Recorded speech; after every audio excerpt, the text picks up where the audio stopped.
Happy Tuesday. Happy New Year. The gang's all here. It's a three-man show tonight. Vince or Jesse, just put that hat back on. Well, Seriously. Jesse started worse? with a hat on his head. Brian was in here and threatened to take that. I think, Vince, I think you'll agree. It's a better look with the hat. I mean, too. if it's one versus the other, put the hat back on. I mean, Yeah. it's kind of where we're at with this whole I thing. agree.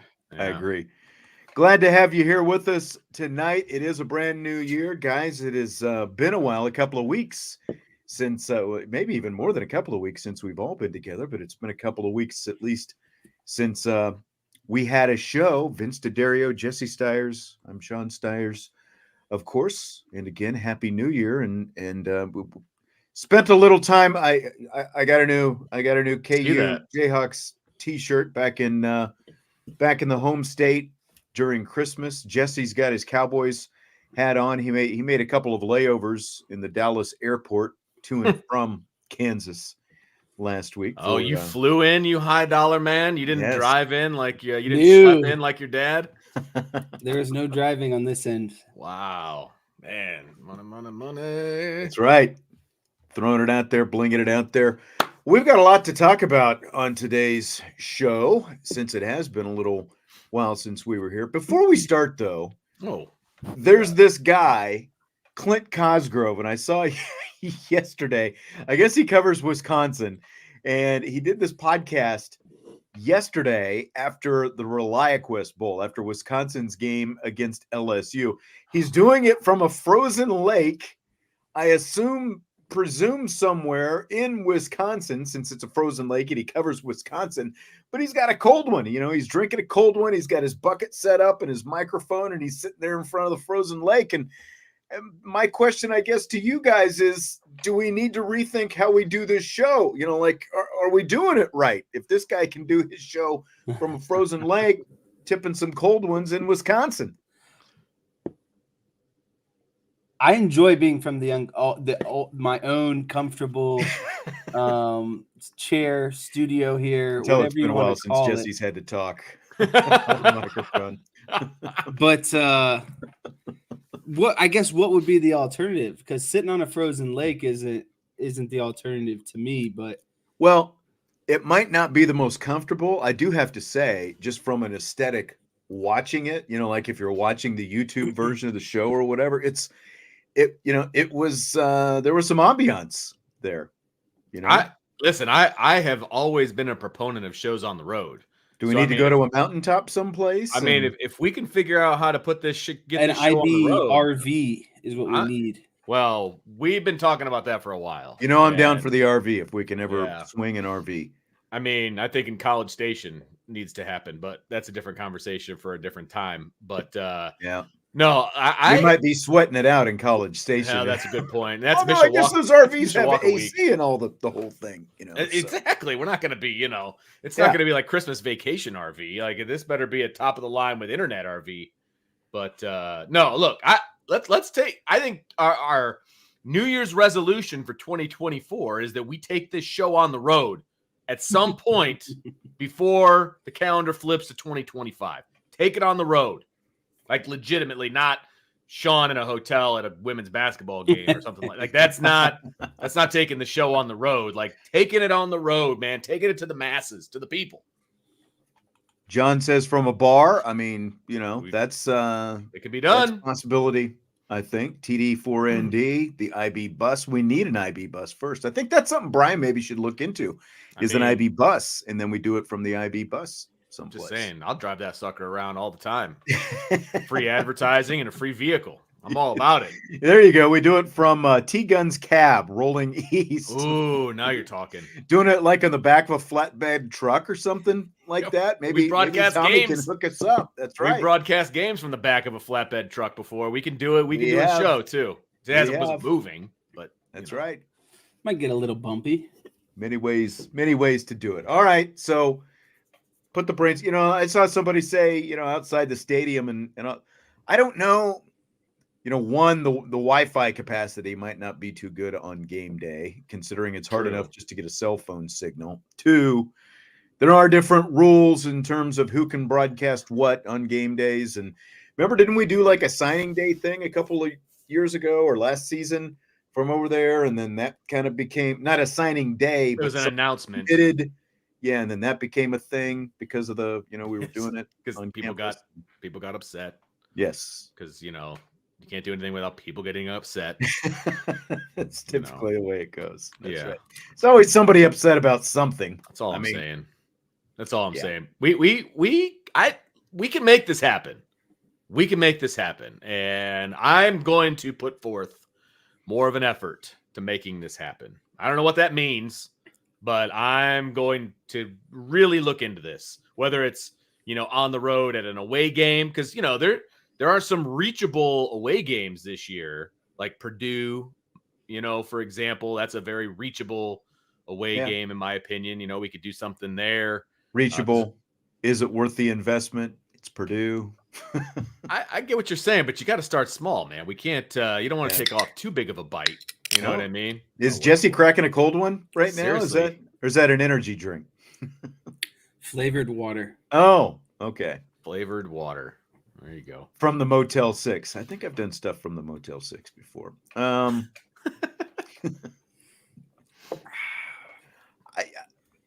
I love the RV idea. I did, yeah. Purdue could be a tester. That's what I'm saying. Like, you start small. Start small. We've got to get it together before the Lambeau Field game. Yes. It's 2025 is the Lambeau Field game, right? 100%. I believe so, yeah. Let me check here. And then we take the bus all the way to Lambeau. Right. Yep. Absolutely. Actually, it might be 26, Sean. Really? It is. Yeah. It's okay. 20. It's the game. It's game 1. 2 years down the line. We have even longer to get to ramp it up and get it ready to go. Right. But we can do this. I mean, Purdue's in September. Like I feel like that's just a very doable, The thing about the RV show, though, is like you could pack up, you're driving the RV and you don't have to miss a show because you could leave a couple of days early to get to your destination. This is what I'm saying. You just, you pull over, you find your spot by the side of the road, you park for a couple of hours, you do your show. You keep on trucking. And, while Vince is driving, I'm back there editing the show and posting the show and all that kind of good stuff. I mean, we just got to, this is 2024 now. Right. We just get the portable Wi-Fi, or you get an RV that's so decked out that it's got, Wi-Fi in it, which I'm sure is a thing, Guys, we can do this. There's got to be someone who watches this show who has some pull at an RV place who can make this happen at little to no expense for us. That's the key. Little to basically no expense other than putting gas in the RV and driving it. Well, even that would be nice if we didn't have to pay for that either. But, it's a trade. It's advertising. It's advertising. We will help you out. Can make it happen. I agree. All right, well, let's talk some Notre Dame football. T-Gun says I'm not licensed to drive something that big. That's messed up. I can drive Mark an RV. with glasses, a little Walter White situation. That's right. I mean, Walter White and Jesse Pinkman did things in that RV. They just drove around in plain sight, and they did things in the RV that no one was supposed to be doing. But they went years before they finally got caught.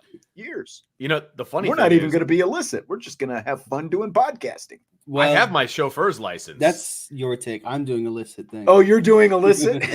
Whoa. You're not married. You can do all the illicit things that you want to do, buddy. We're not. There's no illicit things on this side of the podcast. Down there, that's a different story. Oh, look at this. Here we go. Decaf is our first in. He works for Coachman RV in Middlebury. Let me do some fishing. Boom. Decaf, we might even let you drive if you make this happen. Let him. You're in. All they got to do, really, all this is just put the RV company's sponsor on it, slap the IB logo on it, and there you go. We put the RV logo up in the shows and that kind of thing. See, we can do it just like this. See, like we can add that one.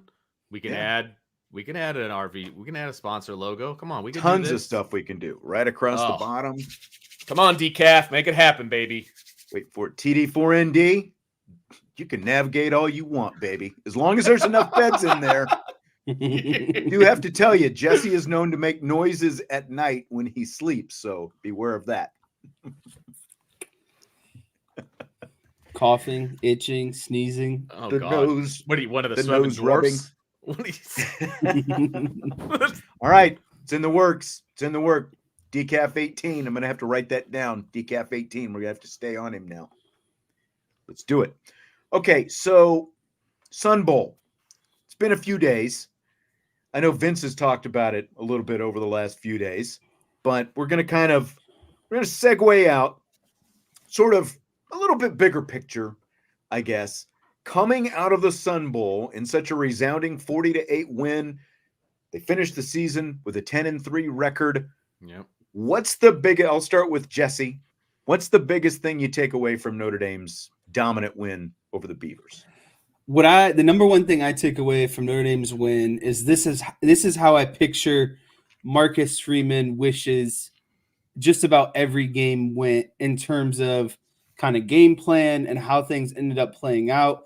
Because you look at, the time of possession, Notre Dame had just about 40 minutes. Oregon State had 20 minutes, so you doubled the possession. Notre Dame only had 3 penalties for 15 yards. They're 8 of 14 on third down, had 230 rushing yards, 230 passing yards, and they held the other team to only 2 rushing yards, right? And so when you look at that, I think that's the complete balanced picture, the clock management, the ability to run the ball when needed, and setting your team up for manageable second and third downs that Marcus Freeman is looking for in terms of kind of overall how he wants the game to start and end. Okay. My biggest takeaway, to be honest with you, 10 wins. That's the biggest takeaway. That was the be-all, end-all for this game, is win the game. It didn't matter how it got done. You needed to win this game. It was very clear to me after each team possessed the ball one time that Notre Dame was going to win this game. The only question was going to be, what is the margin going to be at the end? Like, that is the only question that remained after 2 possessions. And so they did it. They got their 10th win. And we all know that 10 is bigger than 9 and is so much easier to sell to. And then the dominant fashion in which they won obviously also propels them into the offseason. And then you combine that with what they did in the transfer portal, what they did in the coaching hire front, what they've done, signing the 24 class. Like, the last month for Notre Dame has been about as good as you could possibly get after the regular season that they had. So, it's just all positives moving forward. Yeah, and I'm kind of along the lines of what Joe is saying. Future is bright, getting brighter, and I agree with what Vince is saying, the 10 wins. We talked about that. So that this is, 6 times in the last 7 years, or is it 5 in the last 6? I actually had that a second ago.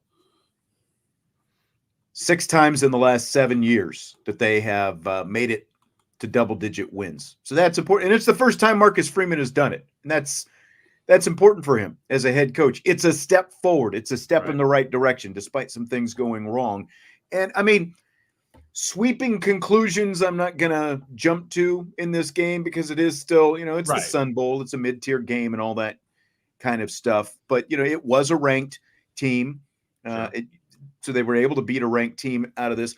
I think my biggest thing, in addition to the 10 wins that you were talking about, Vince, is Marcus Freeman's ability to galvanize his team and show up in the face of adversity, because they basically had, with all the opt-outs and NFL, like between transfer portal and the opt-outs for the NFL and sort of the lingering decisions, is he going to play? Is he not going to play? Some of those different things, even though they knew behind the scenes, look, they were able to put it all behind them, and they had basically a completely different offensive unit than what they had at the start of the season out there on the field. They were without their 6th-year quarterback. They were without 2 NFL tackles. They were without an NFL running back. They had a different offensive coordinator / play caller. They had a different wide receiver coach who had basically been there for 5 minutes before the bowl game, all these different things. And yet you never would have known it by watching the game. It was a smooth looking operation. There wasn't a whole bunch of boneheaded stuff that was going on, so, again, like that to me, Marcus Freeman now has a track record of shining pretty brightly in the face of adversity. And, to be able to put all this together, convince his team that, look, this does matter, like to get them in the right mindset. This does matter. It's the Sun Bowl. It does matter, even though it obviously meant, a whole lot more, I think, to the people who run the Sun Bowl and the local people there in El Paso. It meant a lot to them to have Notre Dame come to town. But at the end of the day, he was able to put all this together in the face of all these different things that happen. And I think the biggest thing now that we just need to see is more consistency, right? Not have some of these letdowns that we've seen. And that's kind of the biggest thing, though, is he has shown what he can do through some adversity, because there was a lot of adversity prior to this game. Yeah, I agree that having a team mentally prepared, especially on offense, considering it was, like you said, a brand new unit, I think is a testament, one, to Marcus Freeman's coaching ability, getting them on the same page, and again, getting that message across of what this game meant. And then also the depth that Notre Dame has offensively at a lot of positions. A lot of younger guys are able to step in and have a significant role. So I think that's another testament to good coaching, as well as having the depth in order for the next guy to step in. Yep. Yeah, I mean, how can you not be happy with the job that Marcus Freeman has done so far? I mean, he's had a very clear offseason plan, and he has executed that plan, whether it's the bowl game, whether it's the coaching hires, whether it's the the portal, all of those. I mean, he has had a clear plan, and he has executed that plan. And I have been very excited about where things are going, to be honest with you. And so, yeah, I think that's the good part, Vince, is if you like what you saw in that game, I just imagine kind of the steady upgrades that'll be happening from now until the start of next season. And I think that's something to be really excited about, is you're getting better at some positions, and then the positions that we maybe saw, like the offensive line that we saw, okay, like, are we going to be worried about it? A lot of these guys stepped in and played really well. And so, while you might be losing Joe Alt, yeah, it's a downgrade, but you still have someone very capable of stepping in. And that's like, again, I realize who the opponent was and all that kind of stuff. Like Notre Dame, though, they had most of their guys, like defense was supposed to be where they were, more set for this game. Sure. You would have known it by watching Notre Dame. Well, they were, but Notre Dame, it was still a close game, obviously, going into halftime. And the thing is, Oregon State's quarterback had more experience and far more wins than Notre Dame's did, and you wouldn't have been able to tell. Right. No, I mean, we talked about this, right? Going in, this was going to be a game of depth.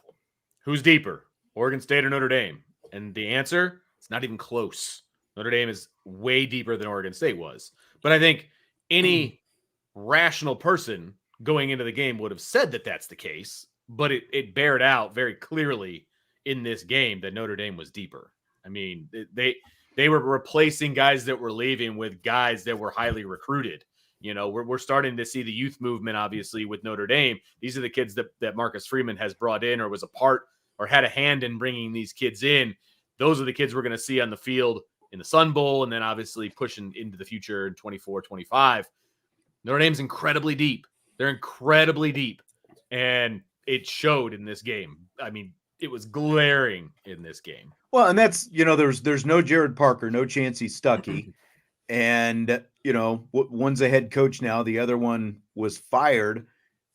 But, again, like watching the offensive operation, it sure, like none of that, it didn't seem to be a negative for Notre Dame, the way things turned out in this game, the fact that you lose your offense. And again, like I realize people are going to say what they want to say and, whatever, but didn't seem to be a negative by any means, the way things turned out offensively between Angeli We'll talk about Faison here in a minute, and just the way the offense looked. Both Price and Love had good games, the things they were able to do. Like, again, like all these different sort of moving parts that happened, they were a very smooth looking operation after not playing, with all these different players and with different guys calling the shots on the offensive side of the ball.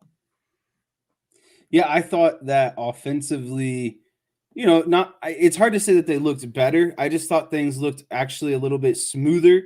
And I would say that the thing I enjoyed, like the thing that comes to mind is just the simple kind of motions. Like that first play Faison got into a streak. And they stack motion Faison to get, behind the wide receiver.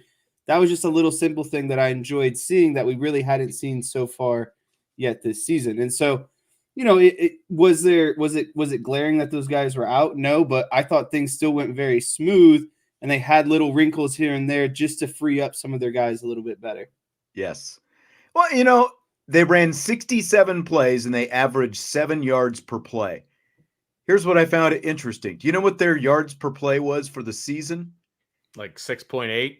Exactly 7 yards per play. I think that this bumped it up to exactly 7. Okay. So what they averaged in this game without Jared Parker is what they averaged over the course of the season with Jared Parker. And the yards, the actual total yards, they had 468 yards of total offense. They averaged 432 for the season. Now, again, okay, were there peaks and valleys based on who they played and where they played them? And yes, there absolutely were. And that's where things, again, that, going back to Marcus Freeman, it's the and he knows it. He talked about it at the end of the season. He talked about it with the offense. That's what needs to be worked out now going forward. Well, and that's what we talked about in the afternoon show is we talked about the offense, right? And you can't talk about how bad Jared Parker was, but then in the same breath talk about the records that they broke this year.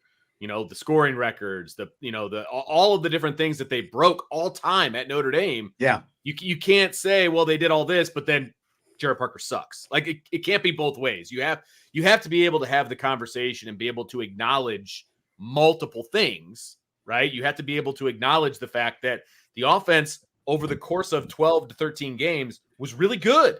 Now, it needs to be better in the big games.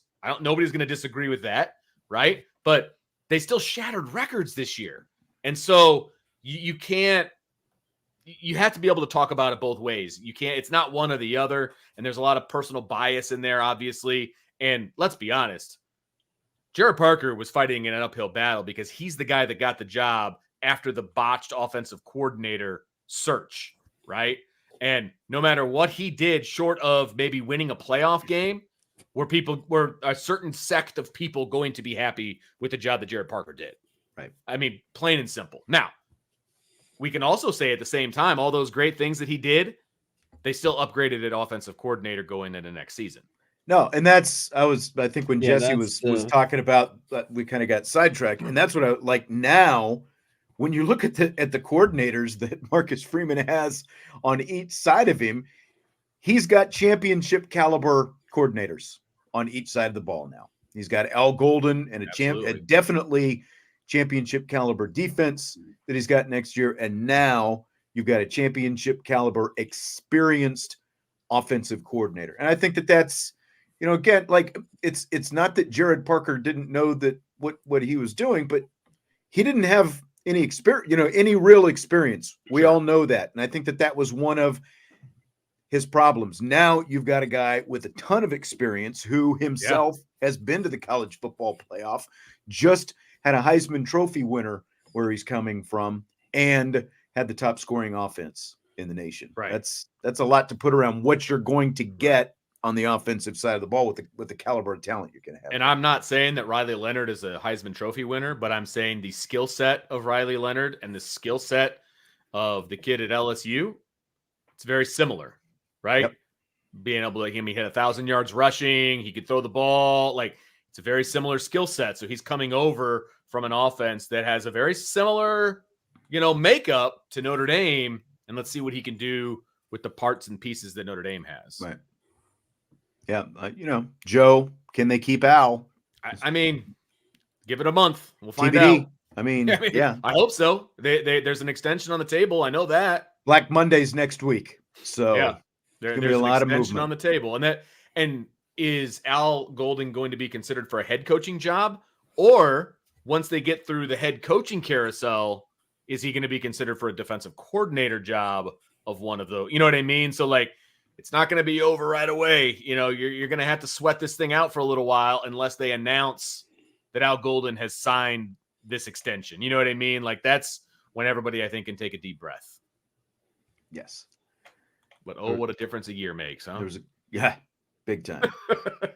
Big time. And look, I wasn't saying that Al Golden was going to be as successful as he ended up being, but there were times over that offseason where I said with both him and Al Washington, and I took some heat for it at times, let's pump the brakes. I still think that there's something in front of them, though.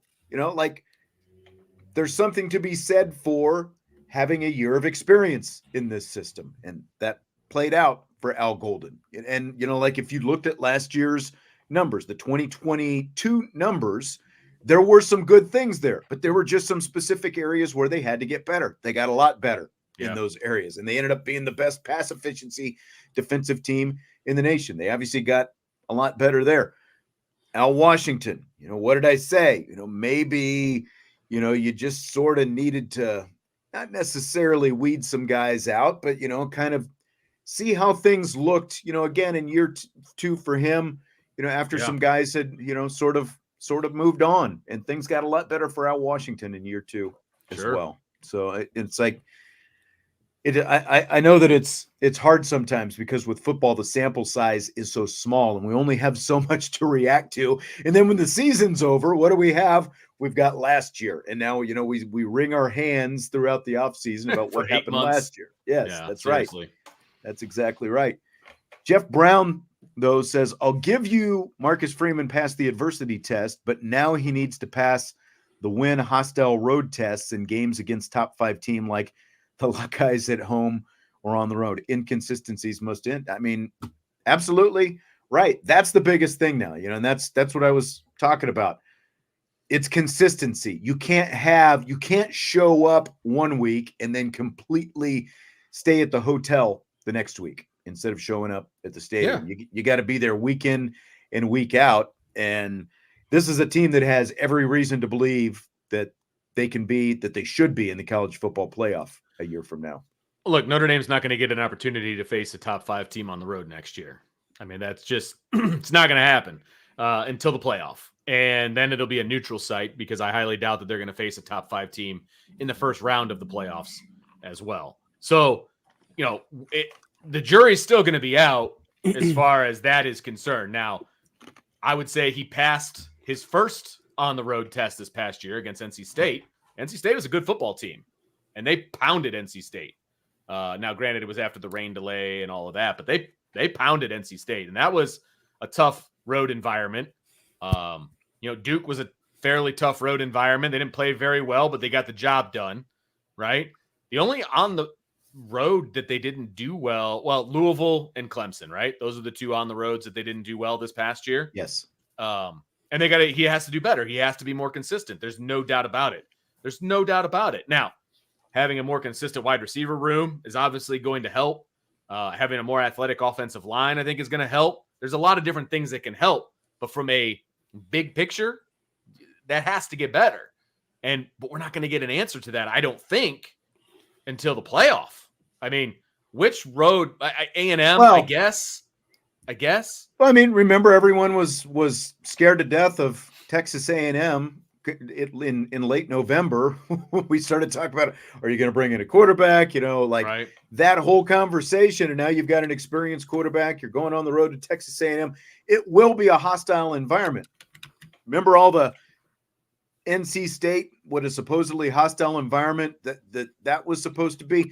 Texas A&M will be a much more hostile environment than anything Notre Dame faced this season, and that includes Clemson. The environment will be hostile. I'm not saying the team. I'm talking about the actual absolutely agree environment. Yes. 100%. That will be, absolutely something that they're going to have to be able to overcome is the environment, right? Because Virginia Tech, remember how everybody was talking about the Virginia Tech environment and Enter Sandman and all that? Notre Dame was like, yeah, we're going to kick your ass. And then after one touchdown, that was all out the window. Like that was all out the window. That could happen against Texas A&M. Now, the degree of difficulty went up when they hired Mike Elko.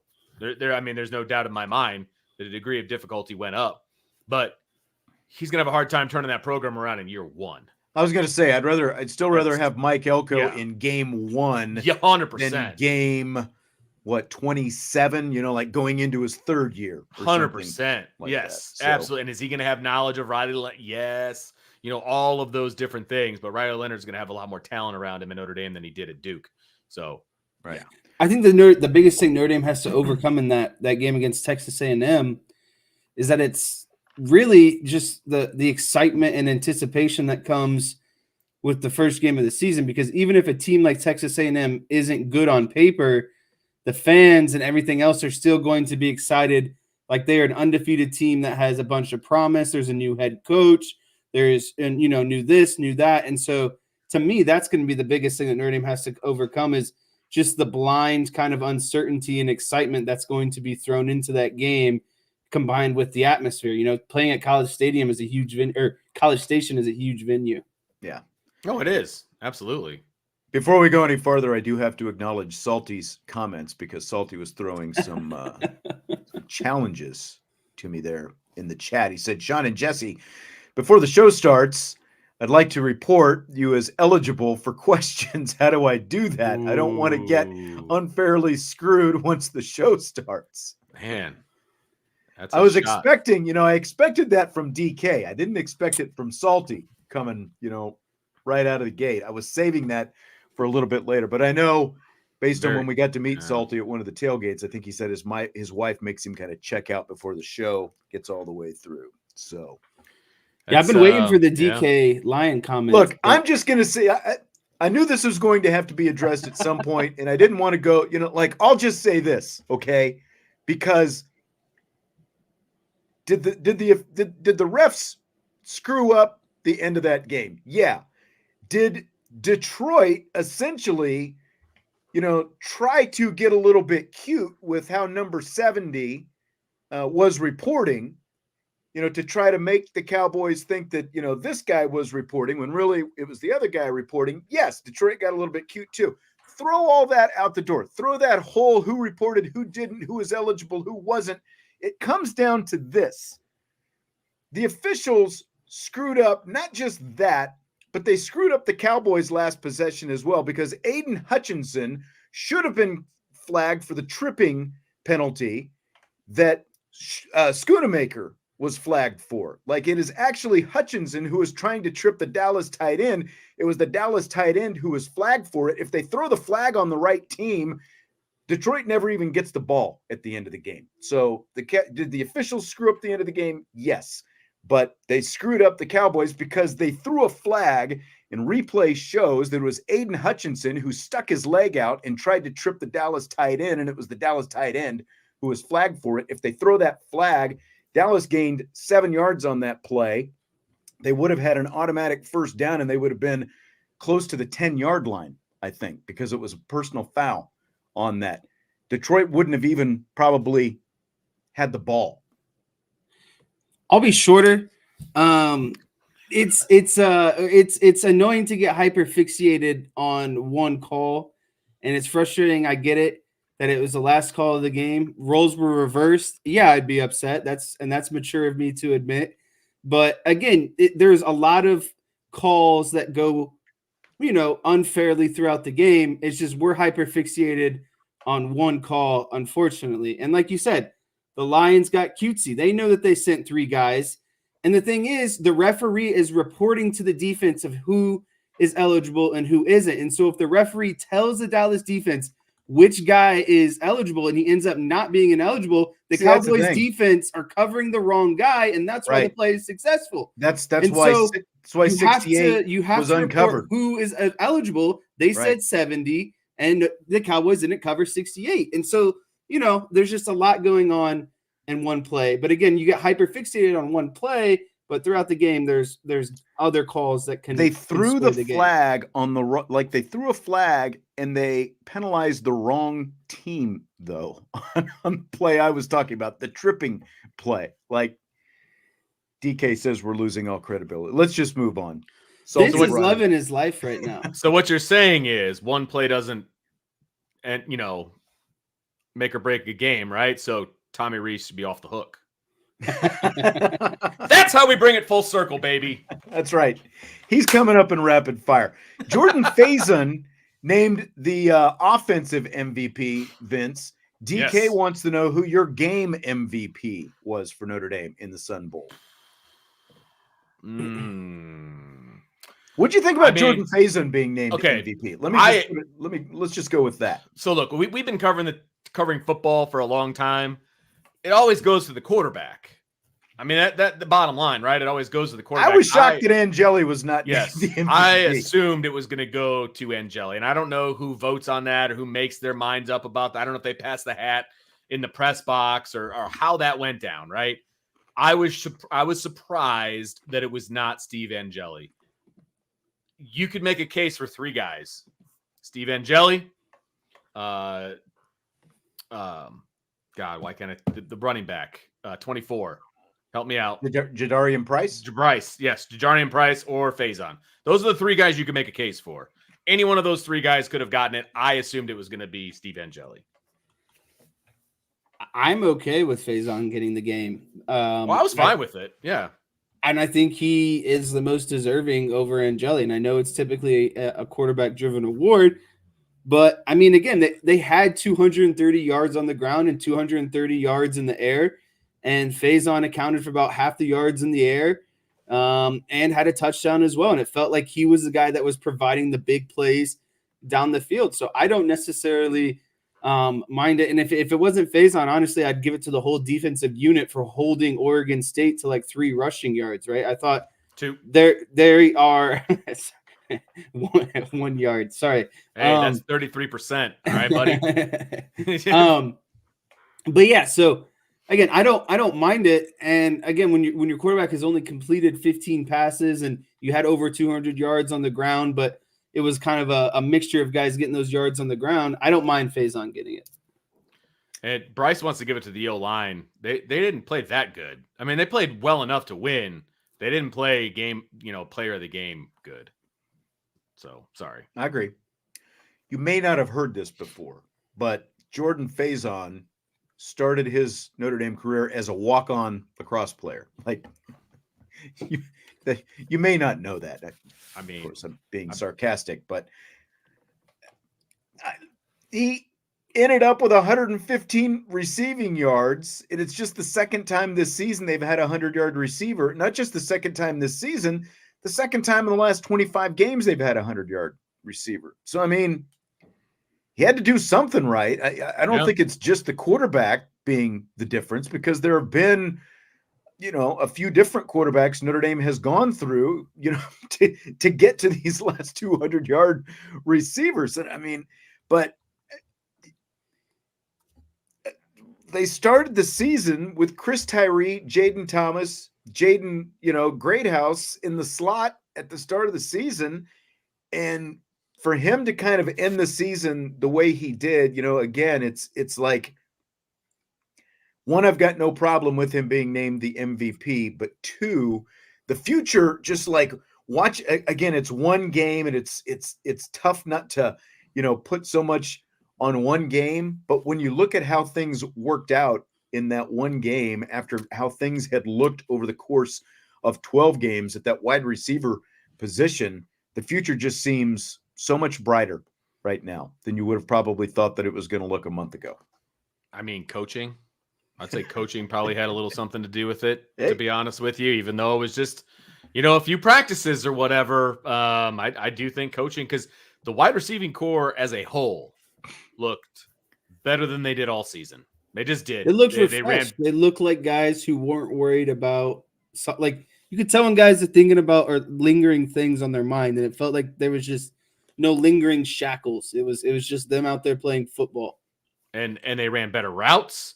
They competed for the football. Their top ends were better. Their get-offs were like across the board. It was better play. I will give Angeli credit for making, some throws to Faison and to Thomas that even Sam Hartman at times didn't seem like he was willing to make.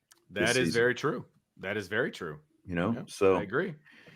Give it to him. What do you think about the whole, well, he should have been playing earlier this season argument? Faison. Oh, I mean, he's a walk-on. He was obviously a walk-on freshman as well. Walk-on freshman. And you've got to commit a scholarship. As soon as he plays one snap, you've got to commit a scholarship to him. And that is the key here. Again, like you had these other guys playing his position who, like at the start of the season, there's no way you would have given him any reps over there. No. There was no reason to put him on the field. Not with the wide receiving core that they had. The reason he got to play is because of injuries. Let's be honest. Right. That's why he got to play. They worked their way down the depth chart and they got to him, right? I mean, he was a preferred walk-on. We interviewed him on Irish Breakdown on signing day last year. He's still part of this recruiting class, but he was still a walk-on. Like, yes, he made some plays in fall practice. We didn't get to see all of fall practice, right? It's a good player. There's no doubt about it, but he would not have gotten his shot if it wasn't for injuries. I'm sorry. I can't blame coaches for that. Is a double-edged sword, to be honest with you. I think at the beginning of the season, like someone kind of put in the chat, there were guys ahead of him. There was Chris Tyree and Jaden Thomas in the slot, right? You had a true kind of small slot and Greathouse as well. Yeah. And a bigger slot as well. And then Chris Tyree, kind of has some, and this is his first time playing slot, and so he's getting a bigger role. Jaden Thomas, obviously is hurt. Jaden Greathouse goes through his own hamstring injury, and so lack of depth, he gets his opportunity and shows out. And again, I think this is the reason why I say this is a double-edged sword is because I think this is a reason why you saw maybe Chris Tyree kind of exit the building a little bit, is he's feeling the pressure, a younger pressure of a guy who's maybe a little bit better suited for the position right now coming up behind him. I think that both of those things can go along with each other, that if Chris Tyree feels like he's not going to get a prominent role, well, there's probably someone coming up behind him. And I think Faison got better and better throughout the year, more so than people probably thought. And now he's developed his role kind of in the offense. Yes. Vince is like, man, been through this before. It's all good. He's still going to be an integral part of this offense moving forward. And that's I did also want to acknowledge Salty was commenting in the chat earlier about the Wednesday mailbag. I'm going to be traveling tomorrow, and because of other scheduling conflicts, we won't have a show tomorrow. There will be a mailbag on Thursday, though. And then the three of us will be back on Friday for another show. We will be adding Friday shows are back now that the quote unquote, there is no off season as far as IB is concerned. Nope. But the football off season, Friday shows are back now because we don't have countdown to kickoff anymore. So we'll have Friday shows. You'll have two shows on Friday. Basically, for the most part, you'll have two shows most days, but days when I'm traveling or I have a Notre Dame women's basketball game, I won't be able to be here. So it'll be kind of dependent on what Vince and Jesse can do. Yeah, I put the schedule together. I think we're good. I think we're good for January. So I think so. Be a couple days where we miss a show if I'm traveling or something like that. But for the most part, we'll have shows all the time. So excited about that. Looking forward to that. Well, guys, are you ready for rapid fire? It's already time? Let's do it. Oh my gosh, I've missed rapid fire. We haven't had any rapid fire since you were slumming it in Kansas. That's right. Fill in the blank. Steve Angeli's Sun Bowl performance means blank. Steve Angeli's Sun Bowl performance means that there is surprisingly better to come. If you liked what you saw with Steve Angeli and the Sun Bowl, I think that you should feel even more excited about Riley Leonard and Mike Denbrock and how this offense is going to look, under those two, because I think you're going to see some similarities that you saw from the Sun Bowl, right? Combining a lot of having a balance in the run and pass game. But I think you're going to find a quarterback that can do just a little bit more. And the play that comes to mind is, when Angeli kind of pulled the ball and ran down the middle of the field, hurdled the guy, ended up fumbling. But that's what Riley Leonard's going to look like next year in this Notre Dame offense. So again, I think it is kind of telling of what's to come. Okay. So the blank for me would be that so his performance in the Sun Bowl means that Notre Dame is guaranteed to have a competent backup next year.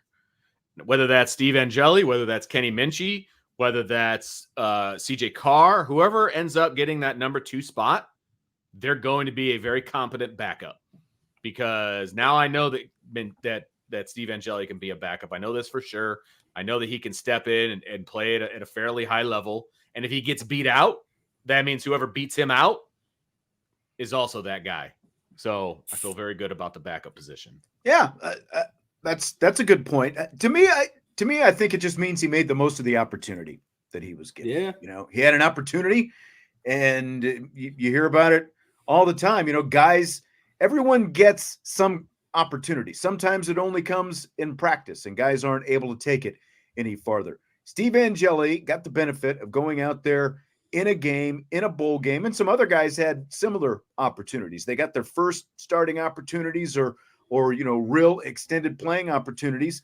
Angeli made the most of it. And, he has the chance to be a good college quarterback. But, in terms of a starting quarterback, it's not going to be at Notre Dame next year, because as Vince said, it means that Notre Dame's got a competent backup. That's what it's going to be. They can say there's going to be a quarterback competition this offseason or whatever. Okay. Barring something completely unforeseen, Riley Leonard is the starting quarterback at the end of August when Notre Dame goes to College Station. There will 100% be a quarterback competition for the number 2 spot. Right. That's the only quarterback competition. That's the true competition. That's the only competition that's going to be there, folks. And if that upsets you, then so be it. Right. That's what it is. That's right.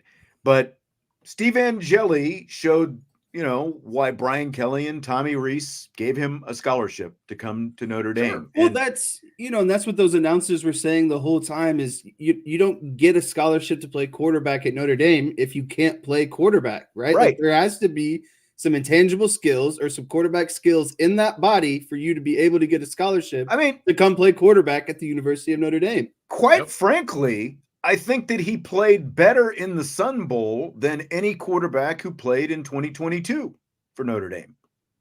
Do you agree with that? Yeah, probably. And I would say, he's playing better. I watched a lot of bowl games this season. A lot of teams had backup quarterbacks in there. Steve Angeli is up there, in my opinion, for backup quarterbacks who played, really well. And I know that doesn't go a long way, but if you made a list of top performing backup quarterbacks in this bowl season that had to play because of opt-outs, injuries, whatever it might be, he's up there of a guy who had a really good performance.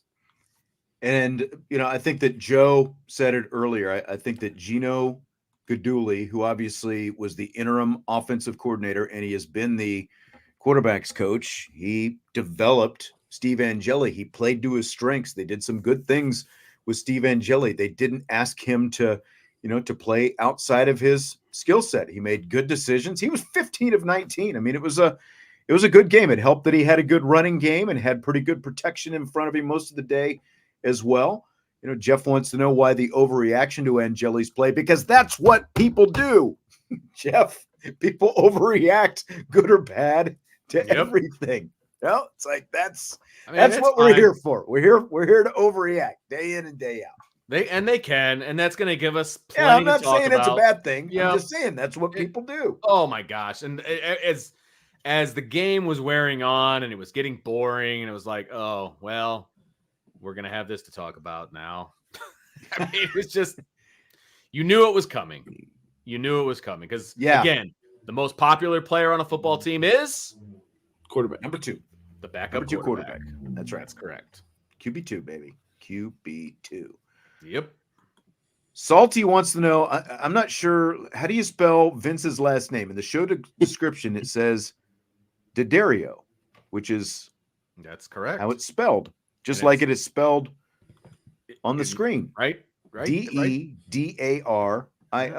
Yep, double D's. So unless I'm missing something, unless you misspelled the spelling that you saw, it made me look twice at like the way that I apparently had it spelled. I know, and I had to stare at it as well. I'm like, did I That's spell it right. wrong? I don't think I spelled it wrong. I don't know. But yeah, I mean, again, he made the most of his he did performance, and that's nothing but a good thing. I think that as this program goes forward, I think we're gonna continue to see a lot higher caliber quarterback play. Yes, year in and year out. Absolutely. And look, Steve can win you a bunch of games. There's no doubt about it in my mind. No doubt about it. I don't feel that he can win you a championship. And that's what Notre Dame needs behind center, is a quarterback that can win you a championship. I still think that's Steve. Yeah, I think it's the combination of an offensive coordinator and a quarterback that can win you the Ohio States, the Clemsons, those sort of a playoff game. I think Notre Dame has more than enough, to win, to be a 9-3, 10-2 team. But what they've missed is that combination to put them right over the top offensively to be in the conversation.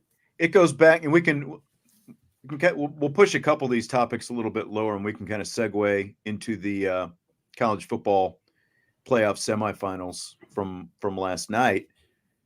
The two teams with the lower recruiting rankings both won yesterday. Michigan and Washington, lower overall recruiting rankings than it's Alabama, obviously year in and year out, but sure.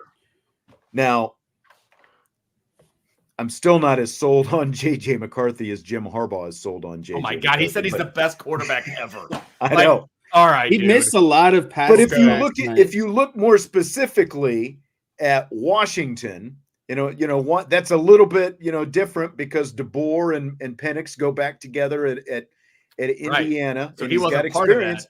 But that's recruiting class. When you look at Michael Penix, that's right. He's not part of Washington's recruiting rankings. And when you look at Michael Penix, he was the best of the four quarterbacks who played. Not even close. And then you throw in a Joe Moore award-winning offensive line for Washington, and they've got some experience themselves with what but you can see why Washington, and they might have, there's an argument that they've got the best receiver in the country, and that it's not actually even Marvin Harrison Jr. I still don't know how to say his last name independent of, actually saying it. But my point is, don't say it. Quarterback play goes a long way. We've said that before. Like Notre Dame with Brian Kelly in the times that they made the college football playoff. Like if you had a Michael Penix instead of Ian Book in those situations, different result potentially. 100%. 100%. Especially you go back to the Clemson playoff game, right? I mean, they basically lost the game when Love went out defensively, right? And then, Trevor Lawrence just was picking on the replacement. Like that was where that game turned. The other part of that game that apparently people don't remember is that Ian Book couldn't throw the ball down the field. Couldn't, wouldn't, shouldn't, whatever the case may be. Right. And so Clemson just packed the box and said, yeah, 12, you got to beat us. And he couldn't do it. If you had a dynamic quarterback on that team, Notre Dame's a championship level team. There's just no doubt about it. Well, that's the common denominator to me in all four of the playoff teams is you have J.J. McCarthy, Quinn Ewers, Michael Penix, and Jalen Milroe. All those guys are mobile in some capacity, right? They're able to move the pocket or extend the pocket when plays break down to some regard. And you look at Penix and Milroe specifically, they have that speed to really run the ball, right? And so I guess what I'm getting at is Riley Leonard is the closest thing that Notre Dame has had to that kind of quarterback in a good amount of time, a guy who can extend plays when they break down and still has a good, strong arm to be able to throw, on the rollout. And that's the thing is Washington's offense was just an air raid, right? Like Penix threw for 450 yards. He was dropping dimes all night, just beautiful over-the-shoulder throws. Michigan was more of a chess match type of game where they were doing a lot of pre-snap motion, doing a lot of getting Alabama's defense to move its eyes around a little bit and more of kind of the power run game. I see Notre Dame is in the middle of those kind of somewhere, right? The ability to throw the ball, but also have the power run game as well. And so, again, I think that Riley Leonard is that common denominator when you look at how all four of those offenses were run yesterday. Well, And I think that, and the question I was going to ask, and we can kind of, get into that after watching the playoff semifinals, how we feel about where Notre Dame is, kind of how they stack up going into the offseason. I think kind of going back, kind of sticking with the quarterback thought and seeing what Gino Guidugli did do with Steve Angeli. If there was a question about Gino Guidugli, I think as a quarterback coach specifically this season, I think it was answered with Steve Angeli's performance in the Sun Bowl. And now, again, you add Mike Denbrock and, where Notre Dame needs to be in terms of quarterback play going forward. I think that they sit in a really good spot now going, as you try to project this thing forward and what they potentially are going to look like next year.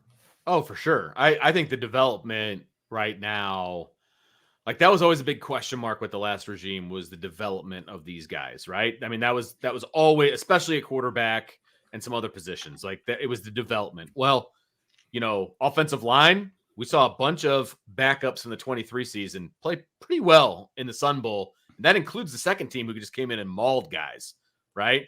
And so I feel good there. And then at the quarterback position, I think Gino, he had it proved that, look, we saw what Steve Angeli was in fall practice, Sean. We saw it. Okay. Right. That was not the same Steve Angeli that we saw in the Sun Bowl. No. So there was clear development there.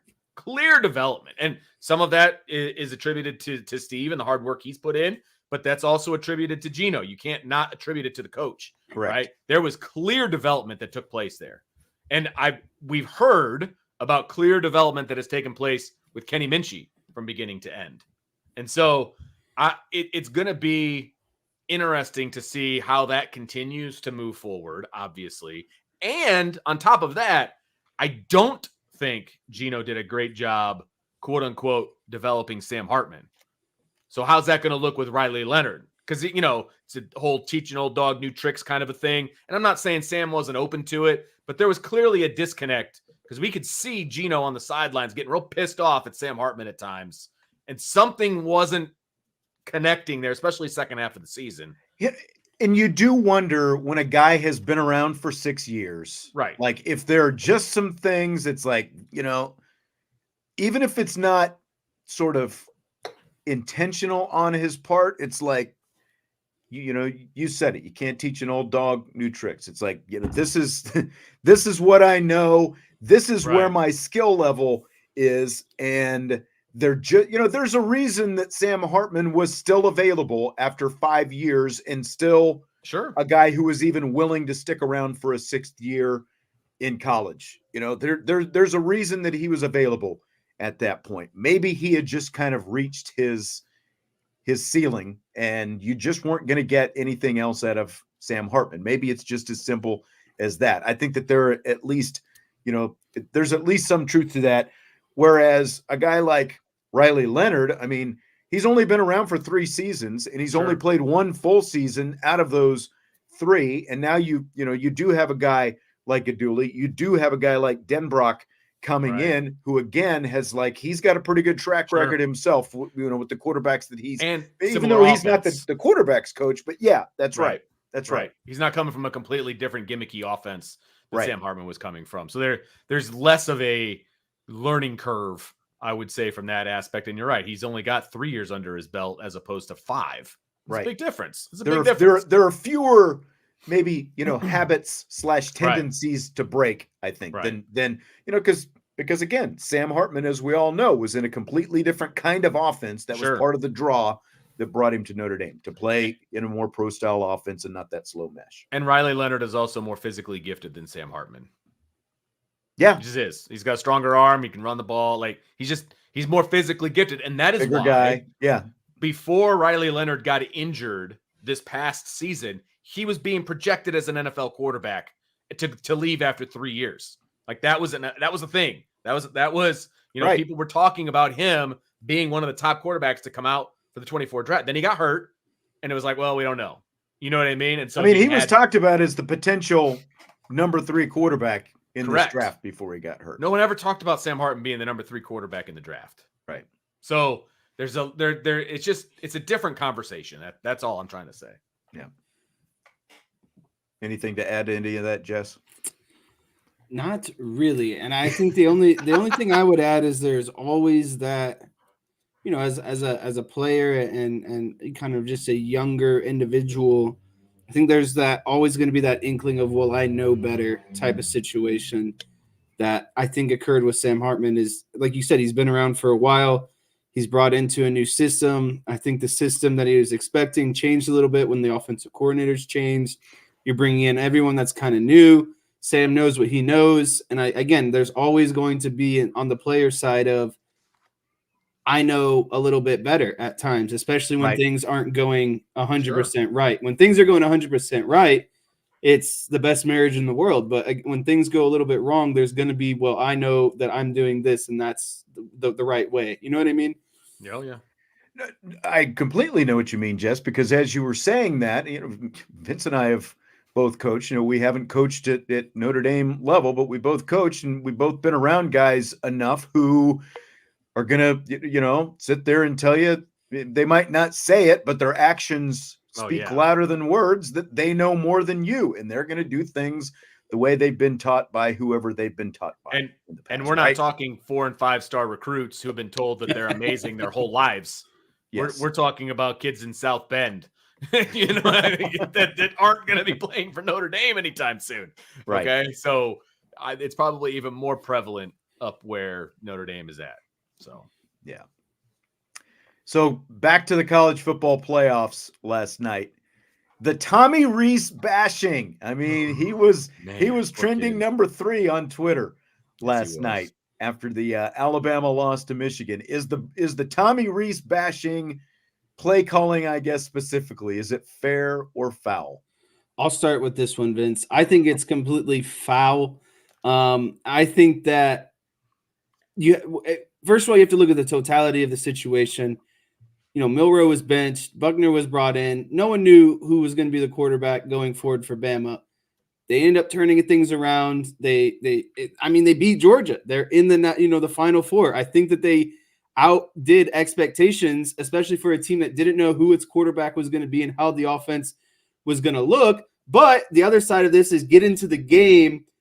I don't blame Tommy Rees early on because I don't think that he anticipated Michigan was just going to, free range blitz him every time, and that his center was going to have horrible, inconsistent snaps and all of that stuff. So that throws off a lot of timing and rhythm. First of all, I'd say my only critique, I have 2 critiques of Tommy Rees in this game. One, he didn't get into the run game soon enough.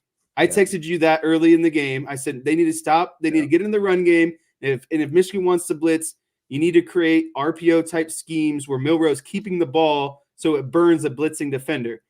The only other thing is, after 2 timeouts, I don't understand how that straight quarterback draw is your play. You got to do something to move the pocket out and give Milroe the option of at least throwing. There was another crappy snap on that play, though. I mean, it's like it was, the epitome of that. And again, it was another bad snap. And supposedly it was supposed to be an RPO, but the bad snap, threw everything off and it rushed Milroe into doing what he, whether or not that actually happened, I don't know. But I my only critiques are Tommy should have got into the run game probably a little bit sooner. And on the last play, I would have liked for the pocket to be moved out a little bit more so Milroe can either create a running lane for himself or have the option to try to dump it down to someone. Those are my only 2 critiques of the game. Yeah. It's foul. It's foul because he did get you there. And he got you there by winning some pretty big games. Okay. So it is foul. Now, I've seen so many different descriptions of what people think that last play was. They're talking about how the running back that was in motion was in play, how he should have run to the left a little bit. I thought it was just a straight draw no matter what. Well, and the pulling guard came around and he could have gone behind hit. I've seen a lot of different thoughts, but the bottom line is it was a bad snap and he didn't have a choice. He just had to pick it up and go. Yeah. And so the way the snap was, the quarterback's got to look down and behind him. He totally loses sight of what's coming at him. And, and the right side of the line got blown up and they were moving the ball just fine on numerous occasions, and it got totally destroyed by those snaps.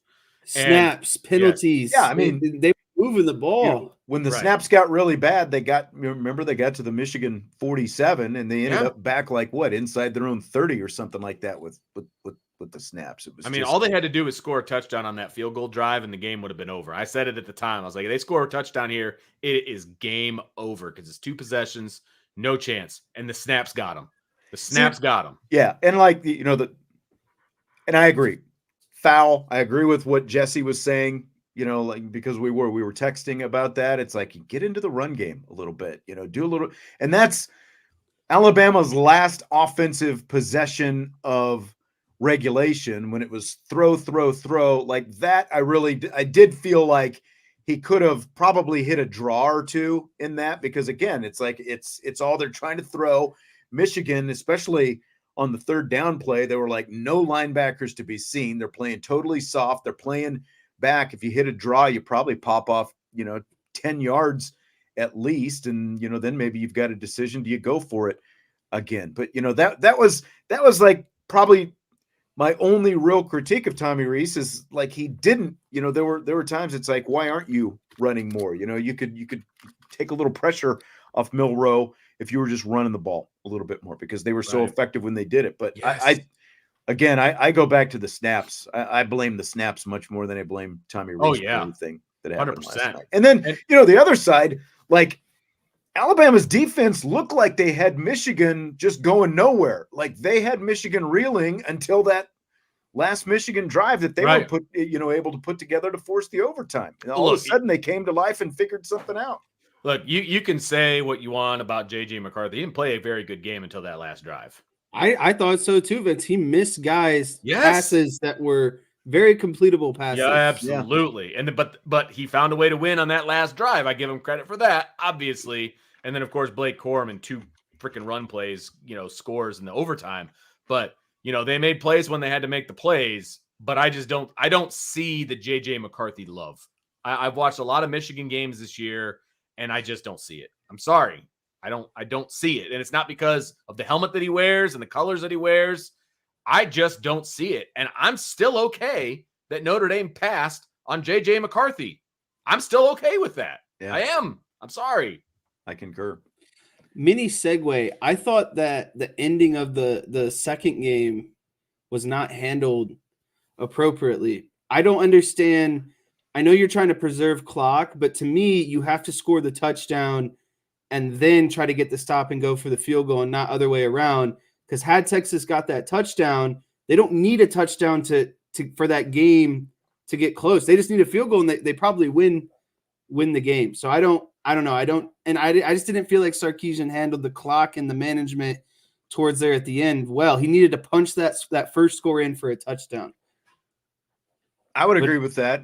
I think that's kind of some, not necessarily that, that's something that's haunted him, but, at the same time, he hasn't been in a lot of those big situations in his life. DeBoer started out where Jesse Stires, played his, he was an NAIA head coach, like, was he really? A little bit like BK, like cutting his teeth at the lower levels, going through some of those game experiences, so like, even though this is the first time he's really been in that situation, I feel like he's handled it, or, he did handle it better last night than Steve Sarkisian handled it. I agree. Sorry, that was just a random segue I wanted to get in because I know we're switching out of this. Nope, that's okay. That's okay. DK, those games started too late on a work night, DK says. The first game kicked off at 5:10 Eastern time. The second semifinal started after 9 o'clock and ended well after midnight. So on a scale of 1 to 10, how much do you like those nighttime New Year's Day kickoffs? I hate them. I don't know why they're not flip-flopped. Why are you playing the Rose Bowl in the earlier time slot than the other game? Because that second game is going to end later than probably what that Rose Bowl game started. I'll tell you why the Rose Bowl. It's because of the stupid – they want the sunset. Like, did you appreciate the sunset on TV when you were watching that game? I couldn't wait. Focused on the actual game. I wanted it to go down. Give me a break with the sunset thing and the Rose. That's why. Like, it's New Year's Day.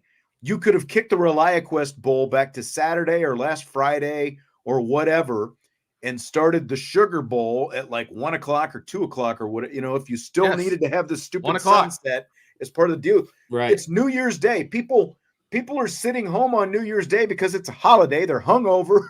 They're hanging out on their couch. I laid on my couch all day. That's right. That's what what I you do did. on New Year's Day.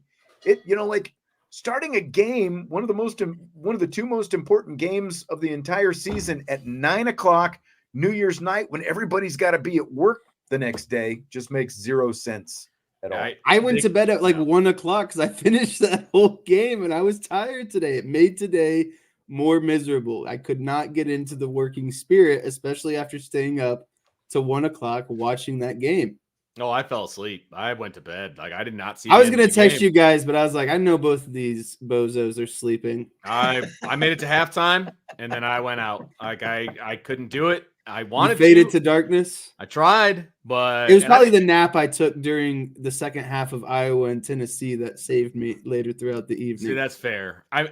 So obviously I was riveted into the LSU Wisconsin game. So I watched that whole game. Mm-hmm. When that one ended, there really wasn't a lot of good football on until the Rose Bowl started at 5 o'clock. So there was like an hour to an hour and a half, like window time there. But that's where I had to like pretend like I cared about my family during that window because they were all home. I mean, I didn't really have a choice on that one. So.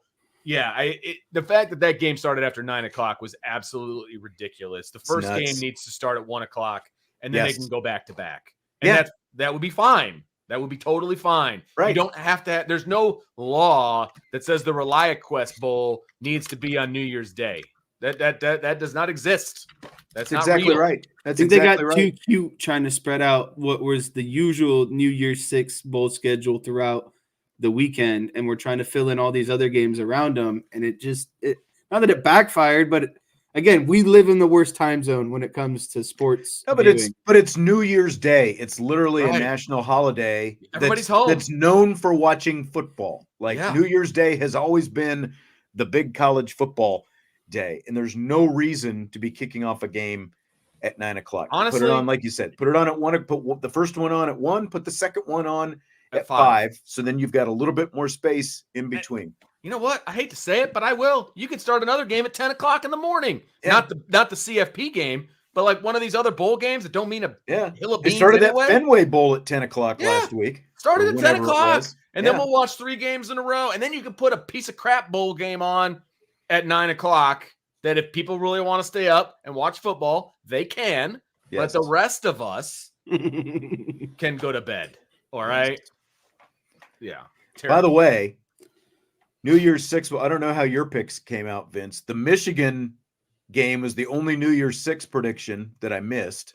I was like wishing that I had Michigan screwed me out of wishing I had a parlay going right up until that happened. But I picked the exact score of the Washington Texas game. Oh, well. did you really? So I wish I had some money on it. Something. I got the Michigan game wrong. I think all of us picked Alabama to win. Yeah. I had Alabama, Washington, and both overs in a parlay, and I only missed on the Michigan, and it was for some good coin, so I was sad. Yeah, I had some good coin going, and they all relied on an Alabama win. Everything I had relied on.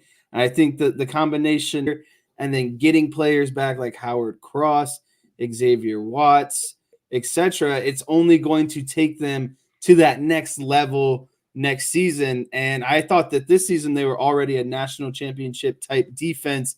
And I think next year they could almost be put in the category of potentially the top defense in the country. I will go more specific, and I will say that the return of Xavier Watts puts Notre Dame in the conversation for best secondary in the country in 2024. And that really all just depends on who they end up plugging in at safety. But you're going to have 2 high-level corners. You're going to have a high-level nickel in Mickey, and you're going to have Xavier Watts. Well, Jordan Clark is coming in too. So Jordan Clark is not going to win that battle. You don't think he will? I will say it right now. Okay. Yes, I will say it right now. I think Vince going out on a limb. We need to put sticky Be notes on a careful. wall. Be careful. Of all I the know. hot takes. People do stuff with that stuff if That's the predictions don't come out right. My That's why I rattled opinion- off all my wins, and nobody cares about the ones you get right. They only Yeah, care no about the kidding. ones you missed, Vince. Don't you know that by now? Yeah, seriously. My opinion after watching some film of the transfer kid is that he's a depth piece, that he's not a starter. I think Jaden Mickey's better. Okay. So that's what I'll say. So who are they going to put at the other safety position? I don't think it matters. I still think this could be the best secondary in college football. Yeah, I mean, they're going to have a hell of a defense. I mean, that's what it comes down to me. Yeah. You're right about the secondary. You know, they already had the best pass efficiency defense in the country, but now you've got big time experience back at every level.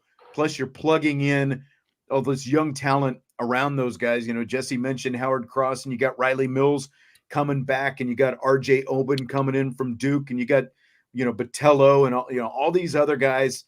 And then the secondary is going to be every bit what you're talking about. It's going to be scary good next year. To get him back is huge. And I just think it's going to be an elite championship caliber defense. Yes, it next is. year. Offense has to follow suit. Offense has to follow suit. Yep. Fill in the blank. Notre Dame men's basketball knocking off Virginia over the weekend. Means blank for Micah Shrewsbury's first season. It means a ton. It does, because this is now he has his first signature win as the Notre Dame basketball coach. I've said all along that they were going to win some games in the ACC that they weren't supposed to win. Well, obviously this tops the list at the moment. They should not have won that game, and they dominated it from start to finish. They had almost a 10-point lead from the get-go. It was like 9-0 before Virginia even scored, I believe. And they just maintained it and then extended the lead. They were up by 30 points at one point. Like, it was, I mean, they just dominated. Now, I'm not saying they're going to win the ACC or even be in the top half, but they're going to be better than they were last year because of the way that they play defensively, the way that, you know, he coaches them nonstop. I love it. I love the way that he does his thing. Now, they just need to get some more talent on the team. They need to get a little bit deeper. They need, you know, need some guys that make some shots. I know it sounds ridiculous when we're talking about a basketball team, but, you know, this is a huge step for this program. To me, this is the message. You know, the win over Virginia over the weekend means that the message has been received for Micah's first season at Notre Dame, because what did he say? Like Vince said, they were going to have ups and downs. They were probably going to lose some games that they should win, and they're probably going to win some games that they, you know, ultimately weren't, you know, on paper the better team. And I think that has what we have seen so far. They lost by 20 points to Citadel. And what does Shrewsbury come out? He comes out and says, this is unacceptable. This Challenges is not how their this effort. team is going to play. We are going to play harder. We're going to change our effort. And look what happened since. I know they squeezed out a 4-point victory over Marist. Marist isn't a bad team. They were, you know, that's only their third loss of the season. And then they doubled down on that and beat a very good Virginia team on top of that. And so I just think, to me, is that the message is heard, whether it was at the beginning of the season, if it took a 20-point loss to the Citadel, Micah Shrewsbury message is heard, and that they're going to play a specific type of way, and that is going to win them some games like Virginia. Yes. And, you know, as Stymie says, not going to get easier. NC State and Duke coming up this week. And I don't think that this necessarily means, you know, like some magical corner is turned and now all of a sudden they're going to compete, you know, and be a contender in the ACC. But it means that there's signs of life, and it means that the program is pointing in the right direction. Because even after the loss to Citadel, I still felt like if Micah Shrewsbury could do the things that he was talking about, the things that you guys have already hit on, get the effort at least in the right direction, get them playing the kind of defense that he knows that, you know, that he wants the foundation to be built on, and get them playing that consistently game in and game out, that they had a chance maybe to pull off one of these kind of wins. I thought maybe it might happen later in the season than, you know, just a couple weeks after that 20-point loss to the Citadel. But, you know, again, like it means these guys have a pulse, and it means they're paying attention. It means they're bought in. It means they're invested in this thing. There's still going to be some ups and downs, but I think that he's got the tentacles where he needs them to be. And again, these guys are bought in, and and that good things, are still to come for this program. So I think it's the first, kind of really good sign of I think what could be coming for these guys. So it's fun. Man, we've still got some more questions to go here. We might have to opt out at some point. Fill in the blank. I'm hungry DJ over here. Uiagalelei transferring to Florida State is blank. It's great for To Notre me- Dame. It's great for Notre Dame. Bring them on. Let's go. Because remember what happened the last time DJ Uiagalelei was at Notre Dame Stadium. He got his butt handed to him on a silver platter. Yes. Now, the time before that, he had a great game and lost in overtime. I think Notre Dame's got his number. So you good luck at Florida State, my boy. I love the chance. I love him coming to Notre Dame Stadium next year. Yeah, I think it presents an opportunity for Notre Dame to get a quality victory next season, right, over a Florida State team that is obviously hot. They're going to have a quarterback coming in, but to Vince's point, I'm not worried about him. There's a reason why this is his third team in 3 seasons, right? That's the reason why these guys are bouncing around. Notre Dame has already proven that they kind of know, how to shut down that kind of style of offense led by DJ. And their defense is quite honestly better than it was when they played, Clemson and when DJ was quarterback. I know he is probably better as a quarterback now because he was a little bit younger. But again, my main point is if this is his third team in 3 seasons, there's a reason. I don't think you should be concerned that he is this overly elite quarterback. Yeah, he's chasing it. That's why he's going to Florida State. And there was talk like, oh, he's deciding between going to Florida State and the NFL. It was like, is there really, a choice to be made there? It's like he's going to Florida State, especially, when they're going to lose both Rodemaker and Jordan Travis from last year. Florida State was in need, and I mean, just look at the mess that they were left with. And I don't think anyone here at Notre Dame or across the ACC is necessarily in fear or in awe of DJ Uiagalelei. So, we'll see. I think, if anything, it definitely makes that November date at Notre Dame that much more intriguing. The fact that you've got him coming in for the third time this year. So I think we're all kind of looking forward to it. It'll be interesting to see how good Florida State is next year. I know. I mean, they got a good roster. There's no doubt about it. They got a chip on their shoulder. There's no doubt about that. It's going to be interesting to see how good or bad they are, whatever, next year. And, what is this game going to be, Notre Dame versus Florida State, when they come in November? I mean, that could be a top match. I said that there was no way they were going to face a top 5 team on the road. They could face a top 10 team at home.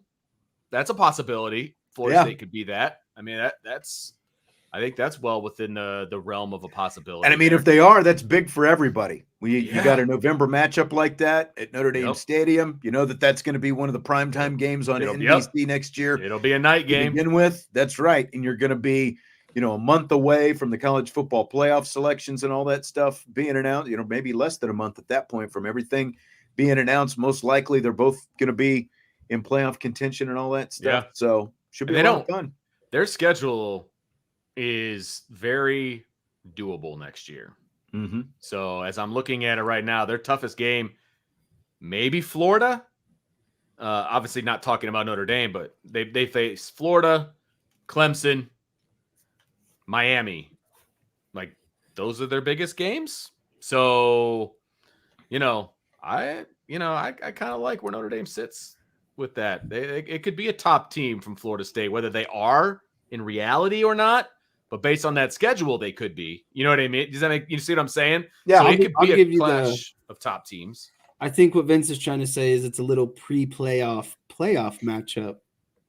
Could be. Yeah. It could be. Be right around when those first rankings are coming out. Could be one of those games that determines if one of those two teams is going to get to host a first round game as opposed to maybe go on the road or something like that. Yeah, no, definitely could.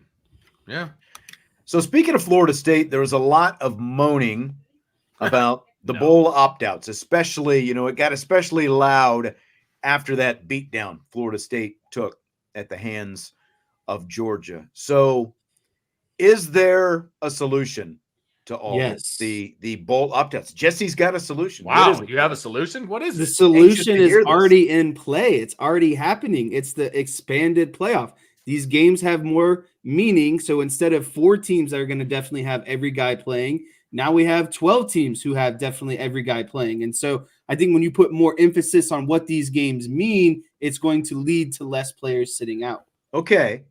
So that solves, like the Orange Bowl's problem. That for basically example. solves the New Year's 6. That's Right. what it solves. So so it takes For the care of rest all of the it, big there's- bowls, but what about all these what about the Sun Bowl, for example? What There about the is no ReliaQuest Bowl? solution. Anything that's not a playoff game, I think that you're just going to see mass exodus basically for all those and games when that you aren't playoff games next year. now that it's become normalized, and there is the risk of getting hurt and harming, what someone deems to be their future, whether or not that future is a little overinflated, right? Like just like some egos get overinflated.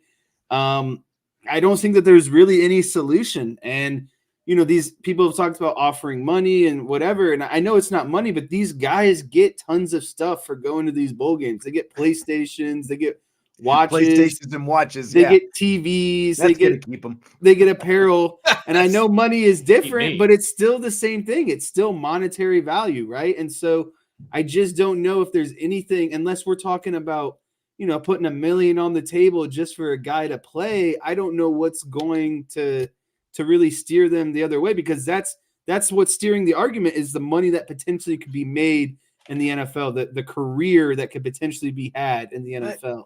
But the problem is,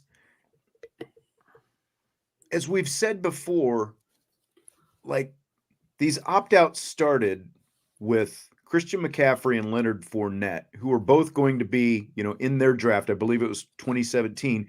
They were going to be first-round picks, but they both had injuries during the season. So they're like, why am I going to risk, especially as a running back, why am I going to risk more potential injury? I'm just going to stay out of this bowl. I'm going to get healthy. I'm going to be a first-round draft pick. And they both ended up being first-round draft picks. Like when you talk about the money and, risk of injury and all that stuff, there's a big difference between a first-round draft pick and even a third-round draft pick. So this whole thing is just become such a status symbol for these guys, because look at Notre Dame's roster. The only 2 guys who have a chance to be first-round picks, we know Joe Alt is going to be. Audric Estime is at least potential, depending on what kind of workout, he could at least be, like a high second-round type guy, just depending if somebody decides they really like him. Nobody else is in that conversation, but look at how many guys ended up opting out, Yeah, I don't know how you curtail that, though. I know. That's like, the do you like, people have said player contracts and, and like, thing. do you make them, if they sign an NIL deal, do you make, But I don't know. But that's the what you thing. can The schools don't have control over those NIL deals. That's with other companies. They're not going to be able. They're not going to be able to do anything about that. So I don't think that's a solution. Number one. Number two, moving the bowl games to the beginning of the season is not a solution. That's dumb. I don't like that in any way, shape, or form. Move the portal window. I mean, that's a possibility. Because then you won't have the opt-outs from the portal guys potentially. But then, as somebody said in the chat, you can't move the portal window because of the academics piece of it, right? Because these guys need to be guys have to get to school by the second semester if they decide that's what they want to do. Yeah. And if they're starting second semester the second week of January, then you need to have this all figured out. So I just don't know how it's like the rest of college football. I don't know that there's an answer to it because it has gotten out of control, and I don't think there's a way to bring it back in. I just don't. I know. I think the ups, like it becomes a big issue because it's the Orange Bowl and because Florida State was undefeated and because they're playing Georgia, so there was at least some profile on it, but they had all these opt-outs because of the fact that they got left out. Like in the Sun Bowl, just to use that as an example, it ended up kind of being a good thing because, like we were talking about with Steve Angeli and some of these offensive linemen, it gave guys opportunities and it turned into, instead of it being a bad thing because you had all these opt-outs, and Oregon State had them as well, and it was a lopsided game, but so many guys had different opportunities. It's largely the final exam for a lot of guys who maybe didn't get to play, that weren't full-time starters, guys that got some time here or there, maybe some special teams. They're on the traveling roster, but they got a bigger role. And it's kind of like you were saying, the final exam, and you can see where these players have progressed throughout the season. And now they have a benchmark before heading into next season, right? And to me, it's like, I'm throwing a shot here, but a guy like Jordan Botelho, I feel like this is his cycle, right? Like, he gets an opportunity because of guys not playing. He shows a little bit of flash, and we're like, oh, Jordan Botelho is going to be the guy. Now we go into next year expecting something and from then him, he goes into the downward spiral of his cycle, and he comes back up a little bit, right? So there's a year from now, cycles. he'll be the one opting out. Right. There's different cycles for these players, but to me, at least we get the opportunity to see how far some of these younger guys have come and give them a good assessment. Fair. Completely fair. Fill in the blank. The debut of the edible Pop-Tarts mascot means blank for other bowl games with edible sponsors. I think that it has set the bar even higher. Did you see the Cheez-It, the live Cheez-It that was just as big as the Pop-Tart? I feel like he was now holding the up bowl a sign that games said, "I'm not edible" or something. Yeah, he didn't want to get eaten. I feel like these bowl games now, it's going to be a requirement that you have an edible, mascot running around to entertain the people. We need a jar of mayo running around. We need a lawnmower type situation. We need a Tony the Tiger running around with a big cereal bowl. I love it. I think it makes it more fun. It is setting the bar higher for these ridiculous mascots, and it just shows that the bowl games mean even less because we're so. It's all marketing, baby. Mascots, it's all about that money and things of that nature. And look, there's a lot of things that I would allow to be thrown on me after winning a bowl game. Mayo is not one of them. The mayo is just disgusting. How about Harry Lyles Jr. taking some French fries and dipping it right in and getting that was pretty funny, actually. Even more. Wasn't it Golick Jr. who was dipping the Oreos in the Dukes a couple years ago? Yeah. When he was doing the game. It's just the Pop-Tarts thing was genius. Oh, that was. They broke the internet. I think I saw they got more than like $12 million in eyeball, generated, value out of that whole thing. And the sponsorship is apparently only a couple million. So they got like, more than fivefold what they paid for that thing. Yeah. And maybe, probably even more out of that. And I think it's like, okay, they dumped some Frosted Flakes on Marcus Freeman, like they need like a big bowl, like a huge cereal bowl with milk. And you go jumping in it. You got to dive in. Jump in. Yeah, that's right. You need to jump in the bowl of cereal at the end. Cannonball. The Cheez-Its, there's so many things that you can do with I think they've all got to start raising their game now. And it's the Pop-Tart. And I think that it's great because it is, honestly, it's one of the best treats I think that you can find in bowl season is the Pop-Tart. Even though I haven't eaten a Pop-Tart in a long time, they are delicious. I love the cherry frosted Pop-Tart myself. If I'm going to pop a Pop-Tart, that's what I'm going after. Interesting. All right. Yes. Tommy Guns wants to know, at what point do we refer to the most recent season as last season? When does the upcoming season become this season for you? For me, it's post-championship. Like me, and I think when I was talking about it before, like I still am referring to, like 2022 as last season. Me too. So it's hard because we're still, so close to it. The answer to that question for me is spring ball. Once spring ball starts, that's like preseason for the following. Once spring ball 24 starts, that's the preparation for 24. Because the transfers are mostly the transfers are here. Mostly you're going to get an idea of what the depth chart's going to start to look like. Like it's spring ball for me. I think that's a good point. That's probably when I'll start saying last season because it still feels like this season. Right. I mean, you're going to have Riley Leonard throwing balls to people. You're going to, it's just you've turned the page at that point. We got new rosters. We got the whole deal at that point. Jesse, Ryan wants you to tell us old guys what the best Pop-Tart is. So there's two. One is brown cinnamon sugar. And how did I know you would say that and crap? The other one is hot fudge sundae for me. Oh God. Isn't there is there like an Oreo kind of Pop-Tart that is is a good, it's like there's like a chocolate with icy white frosting on the outside. Yes, that's the one I'm talking about. I've had that one as well. That is a good one, I will admit. It's cinnamon brown sugar, but without the frosting on the top. That's too much. Interesting. Apparently, I did not pick the right one. I want to know what Ryan's favorite Pop-Tart is now. Pat wants to know how Bama became so ordinary / borderline cruddy at some positions. It's called the transfer portal. It has equalized the playing field. When you recruit all 5 stars, they can't all play. They leave and they go to other places, and you lose your depth. And then you have to start hitting the portal, and you're not going to get the guys that are as good as the guys that you had. And look, that's Alabama. You do, like we were talking about Tommy Rees earlier, and whether he, deserved, all the criticism and what he got the most out of Jalen Milroe. Like, remember what the season started with that quarterback position. Like, people were like, there's a reason. People wanted him and Milroe out, and then making a national champion or a playoff appearance. He maximized Milroe, and quite frankly, there's still some improvement to be made at that quarterback position.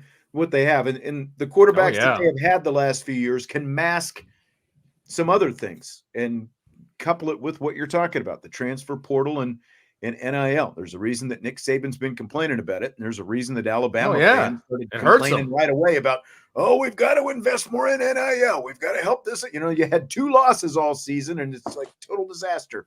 Now you still made it to the playoff. Alabama will still have really good recruiting classes, though. That's not going to change. The problem is going to be when those guys leave, when they're not seeing the field when they think they should.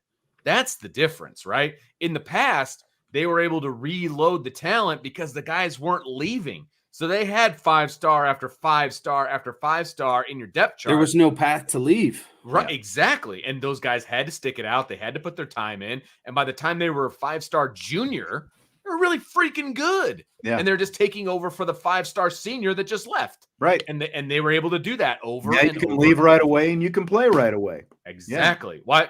Texas A&M is a prime example. They had that amazing recruiting class, right? All those guys are gone because they didn't play. Or, one of the two, right? Most of those guys from that recruiting class are gone. Yep. So, yeah, it's a different scenario, guys. All right. Well, appreciate the question, Pat, and all the other questions that we had as well. Great to be back. Great to hear from everybody once again. We'll have you guys are going to be here Thursday. Is that right?